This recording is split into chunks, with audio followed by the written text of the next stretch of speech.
Hai te rog, zi-mi-s un nickname. Am să trag tare să ajung Hall of Fame. Viața după moarte e un primul ce greul ei. Muncă, dedicare, noutate în condei.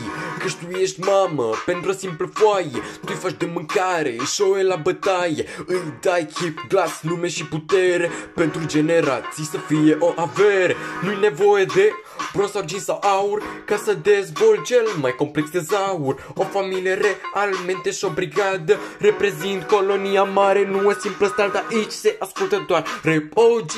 Fiecare pușoar de gen MC. Șoapca întoarsă, cozoroc pe ochi, nu vezi, nu știi. Unii moar armată hip-hop și o știi. Dacă te-ai născut în puf, strada e prea aspră pentru tine, trebuie să tragi tare. Ca să-ți fie bine, nu te încrede în simple strențe. Dacă ai designer de cod 1 milion, dar avem același timer. Dacă iubiți că să improvizezi pe loc, m-am înrolat ca freestyle rapper în hip-hop.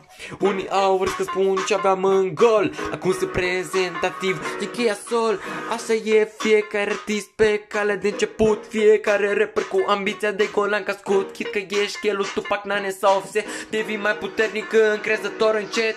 Hip-hop creat de un afroamerican. Nu era nevoie de pe atunci de cancan. Era doar libertate de exprimare, ca să poți să udă frați și surioare. Speranța aia că o să scap de sub teroare. Speranța aia că o să doarmă pe milioane. Acum vezi doar negri de succes, plânându-te de ei, guvernat de stres.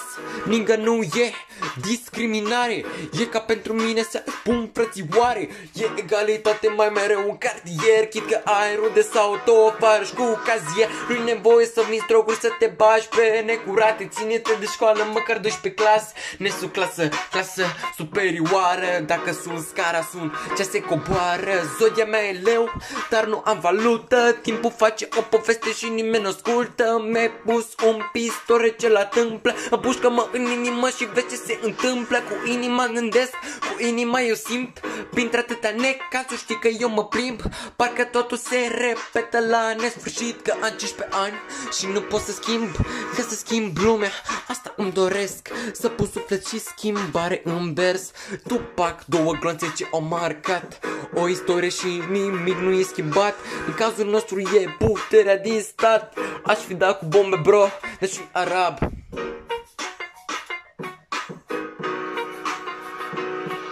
Trăim ca să vedem durerea și urăm ca să simțim puterea. Nimic nu vine, nimic nu se duce. Timpul petrecut, momentul de răscruce. Prieteni, coșmari în afara somnului. Dragii cântă fără permisiunea Domnului. Caii au dat foc până și fânului și-au înhămat puterea stăpânului. Toate dezastre artificiale. Am turnat benzină pe focul de petale. Știi cum se zice, suntem flori în grădina raiului și adevăr. În privința iadului, mama e o sfântă nicovală și tatăl nostru e ciocanul de aramă. Tu ești fierul ce este prelucrat. În calea succesului stai petrificat. Am scris doar pe foaie de toate zilele. Am plâns, m-au mâncat pastilele. Am iubit, am pierdut și pilele. În ziua de iaz trăiești impactul cu binele.